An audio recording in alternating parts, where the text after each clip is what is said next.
മിശിഹായിക്ക് സ്തുതിയായിരിക്കട്ടെ.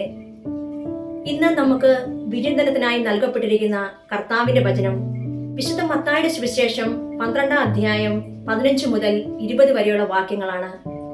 അതിൽ 18-ാം തിരുവചനത്തിലൂടെ കർത്താവ് അരുളി ചെയ്യുന്നു: ഇതാ ഞാൻ തിരഞ്ഞെടുത്ത എന്റെ ദാസൻ, എന്റെ ആത്മാവ് പ്രസാദിച്ചവൻ, ഞാൻ അവന്റെ മേൽ എന്റെ ആത്മാവിനെ അയക്കും.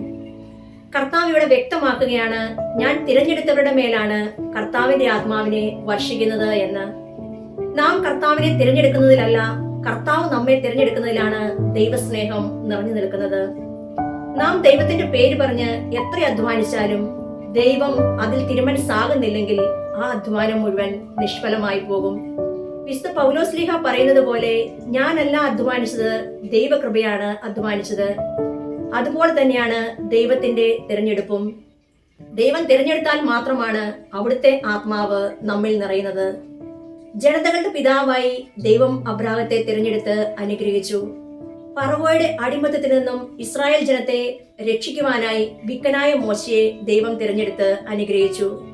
ലോകരക്ഷയ്ക്കായി സ്വപുത്രനെ ലോകത്തിലേക്ക് അയക്കാനായി പരിശുദ്ധ കന്യകാമറിയത്തെ ദൈവം തിരഞ്ഞെടുത്ത് അനുഗ്രഹിച്ചു. ഏലീശ പ്രവാചകന്റെ കാലത്ത് ഇസ്രായേലിൽ അനേകം കുഷ്ഠരോഗികൾ ഉണ്ടായിരുന്നു. എന്നാൽ അവരിൽ സിറിയാക്കാരനായ നാമാൻ അല്ലാതെ ആരിലും ദൈവത്തിന്റെ ആത്മാവ് പ്രസാദിച്ചില്ല. ഈ നോമ്പ് കാലത്ത് കർത്താവിന്റെ ആത്മാവ് നമ്മളിലും വർഷിക്കപ്പെടുന്നതിന് ദൈവം നമ്മെ തിരഞ്ഞെടുക്കാനായി ഈശോയുടെ പീഡാസഹനങ്ങളോട് ചേർന്ന്, കർത്താവെ, ഞങ്ങളുടെ മേലും ഞങ്ങളുടെ കുടുംബത്തിന്റെ മേലും അവിടുത്തെ ആത്മാവിനെ വർഷിക്കണമേ എന്ന് പൂർണ്ണ ഹൃദയത്തോടെ നമുക്ക് പ്രാർത്ഥിക്കാം. നമ്മളിലും ദൈവത്തിന്റെ ആത്മാവ് നിറയട്ടെ.